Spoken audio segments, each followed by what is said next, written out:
Times நவுங்கிற ஆங்கில ஊடகத்தில் திராவிட முன்னேற்ற கழகத்தினுடைய செய்தி தொடர்பாளர் சரவணன் அவர்கள் கலந்து கொண்டிருக்கிறார். அவர் பல ஆண்டுகளாக ஆங்கில ஊடகத்தில் கலந்திருக்கிறார்.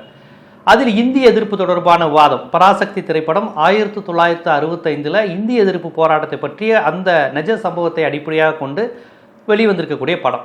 அந்த படம் எடுத்தப்ப யாருடைய ஆட்சி இருந்தது, அப்போ யாருடைய ஆட்சி எடுத்து அந்த படம் எடுத்திருக்கீங்கிற மாதிரி ஒரு கேள்வியை அறிவாளித்தனமாக கேட்குறாங்க.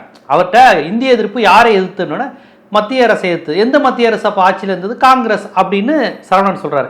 அப்போ இப்போ யாரோட கூட்டணியில் இருக்கீங்க அப்படின்னு கேட்டுட்டு அவரை பதில் சொல்ல விடாம கெக்கப்பக்கன்னு கிறுக்கு மாதிரி சிரிக்கிறாங்க.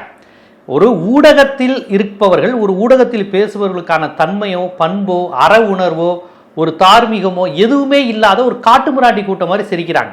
அவர்களை பகடி செய்வதுமாக டே கிறுக்காட நீங்க அப்படின்னு ஒரு தமிழனாக அவர்களுடைய அறிவில்லாத தனத்தையும், வட இந்தியர்கள் எந்த அளவுக்கு இப்படி மூளை கட்டு போய் வட இந்திய ஊடகத்தில் ஒரு இங்கிலீஷ் மீடியாவில் பெரிய அறிவாளின்னு நினச்சிக்கிட்டு பேசுகிற அவனுக்கு மூளை இல்லை, ஒரு மாட்டு மூத்திரம் குடிக்கிற அளவுக்கு தான் அவனுக்கு அறிவு இருக்குங்கிற அந்த கோபத்தில் அறச்சீற்றத்தில் சரவணன் என்ன சொல்றாருன்னா அப்படின்னு சிரிக்கிறார். உடனே அவர் அந்த கெக்கப்பக்கன்னு சிரிச்சாரு பாருங்க, அதை மட்டும் எடுத்து போட்டுட்டு ஒரு இங்கிலீஷ் மீடியாவில் போய் இப்படி பேசுறாரு, ஒரு இங்கிலீஷ் மீடியாவில் போய் இப்படி பேசுறாருன்னு. இங்கிலீஷ் மீடியாவில் பேசுறவங்க என்ன பேசுனாங்க?